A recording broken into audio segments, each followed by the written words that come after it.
Morning students, our fourth chapter is going on. We complete some topics in this chapter. Okay, today we start displacement reaction and try to understand more about displacement reaction in chapter 4. So open your book and open page number 50. Okay, let's start. Here is our activity 4.8. So this is the activity 4.8. Take 500 ml beaker and label them A, B, C, D and E. Okay, we take 5 beakers. हमको 5 beaker चाहिए और उनको हमने label कर लिया A, B, C and D. You also see here there are 5 beakers A, B, C, D and E. Okay.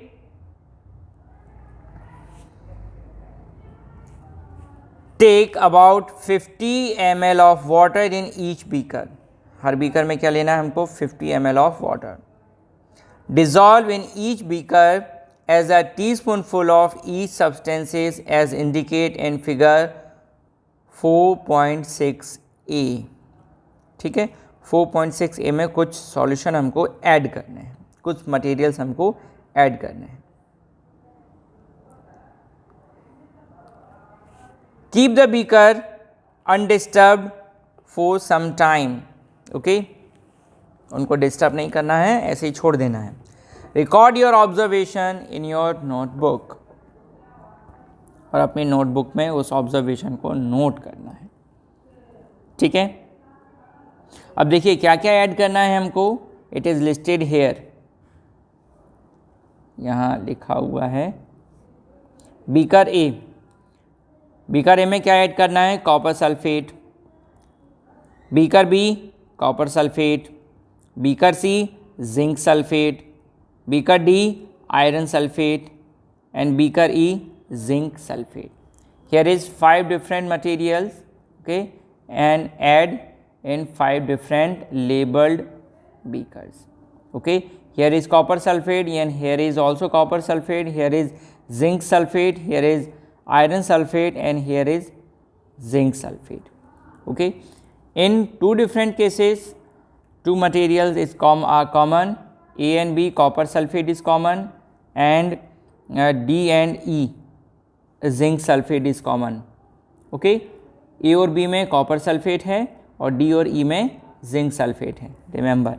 ठीक है, अच्छा, फिर अब करना क्या है, फिर हमको इन बीकर्स में क्या करना है, कुछ ऐड करना है. क्या ऐड करेंगे हम, जो बीकर ए है, ठीक है, बीकर ए, बीकर ए में क्या ऐड करेंगे, जिंक. इसमें हमको जिंक ऐड करना है, Zn मीन्स जिंक. ठीक है, और बीकर बी, इसमें क्या ऐड करेंगे, iron, Fe means iron. Beaker C, इसमें क्या ऐड करना है, कॉपर, Cu मतलब कॉपर. ठीक है, बीकर डी, बीकर डी में क्या ऐड करना है, copper, Cu means copper. And beaker E, beaker E में क्या ऐड करना है, आयरन. ठीक है, ये सारी चीज़ें हमको ऐड करना है. Okay,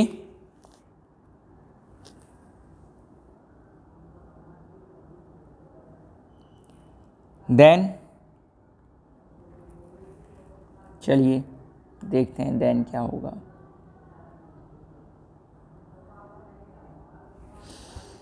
What changes do you observe in the various beakers? You have read that one metal displaces another metal from its compound in aqueous solution. हमको पता है अगर किसी मेटल का हम एक्वस सॉल्यूशन बना लें तो एक मेटल दूसरे मेटल को डिस्प्लेस कर देता है, चेंज कर देता है. ठीक है, इन beaker A zinc replace copper. Beaker A में हमने क्या ऐड किया था, कॉपर सल्फेट, और उसमें हमने जिंक ग्रेन्यूल डाले. ठीक है, तो जो जिंक है वो कॉपर से ज़्यादा पावरफुल है, तो जिंक कॉपर को रिप्लेस कर देगा. फिर जो न्यू बॉन्डिंग बनेगी वो जिंक और सल्फेट के बीच में बनेगी. ठीक है,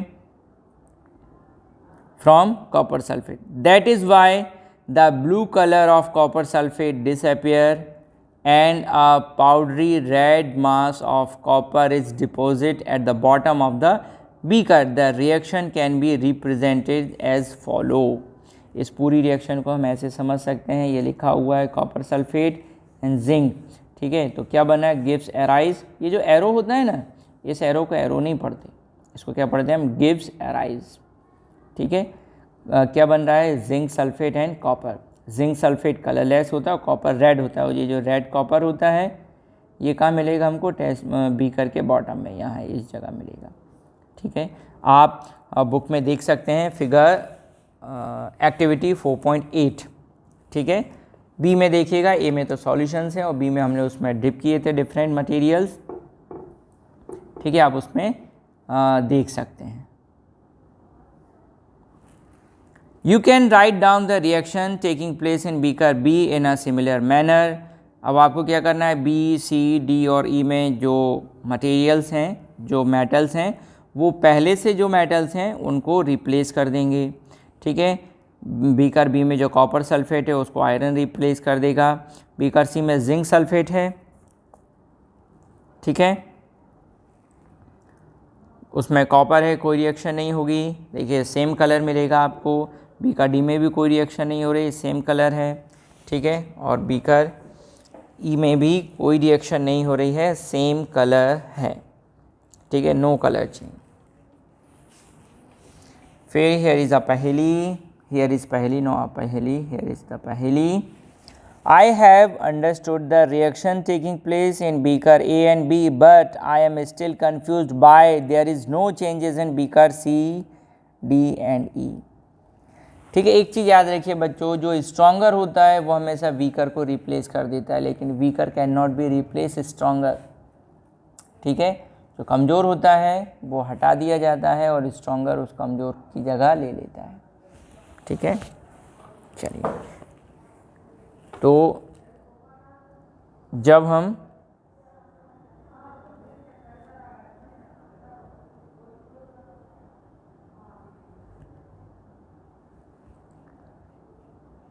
देखिए, ये जिंक है, जिंक और आयरन को अगर हम कंपेयर करें तो इनमें से स्ट्रॉन्गर एलिमेंट कौन है, मेटल कौन है, zinc. Zinc is more stronger than iron. So हमेशा याद रखिए, जिंक आयरन को रिप्लेस कर सकता है, लेकिन आयरन जिंक को रिप्लेस नहीं कर सकता। सिमिलरली जो आयरन है, iron is more stronger than copper, तो याद रखिए आयरन कॉपर को रिप्लेस कर सकता है, लेकिन कॉपर आयरन को रिप्लेस नहीं कर सकता। Similarly zinc is stronger than copper, zinc copper से भी स्ट्रॉन्गर है और आयरन से भी स्ट्रॉन्गर है, ठीक है। तो जिंक कॉपर को रिप्लेस कर देगा, लेकिन कॉपर जिंक को रिप्लेस नहीं कर पाएगा, ठीक है। फिर और क्या है, बस ये तीन चीज़ें हैं। तो अब इसमें जो इनकी स्ट्रेंथ है उसका सीक्वेंस क्या बनेगा, इसको आप ऐसे नोट कर लीजिए, zinc is stronger than iron and iron stronger than copper, ठीक है। ये उनकी स्ट्रॉन्गर सीक्वेंस लिखा है मैंने, ठीक है। Zinc is stronger than iron and iron is stronger than copper and copper is weaker then both zinc and iron, ठीक है, याद रखिएगा। चलिए आगे रीड करते हैं क्या है। अब पहली को एक डाउट आया ना कि ए और बी में तो रिएक्शन हो गई, लेकिन सी, डी एंड ई में नहीं हुआ। तो there could have been displacement of zinc by copper in beaker C and by iron in beaker E. Similar, iron could be displaced by copper in beaker D. Since we don't see any changes in beaker C, we can infer that copper is not able to replace zinc from zinc sulfate. But why? When zinc can replace copper in beaker A, why cannot copper replace zinc in beaker C? Remember that science is not arbitrary. It follow definite rules based on facts, and the rules here is that zinc is more reactive than copper. ठीक है, तो science में हर चीज़ के लिए एक definite rule होता है, तो रूल क्या है यहाँ, रूल है रिएक्टिविटी. ठीक है, तो अभी मैं जो स्ट्रॉन्ग बोल रहा था उसको हम क्या बोलेंगे, zinc is more reactive than iron and iron is more reactive than copper. So हम ये बोल सकते हैं zinc is more reactive than copper. ठीक है, so more reactive metals can replace less reactive metals, but a less reactive metals one cannot replace a more reactive metals. Now you can understand why there are no displacement reaction in beaker D and E.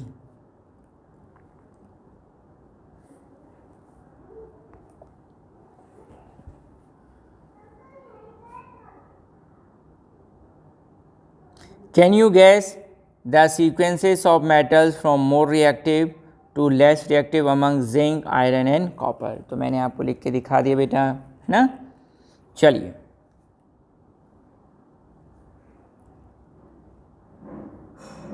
now at last we discuss the uses of metals and non metals.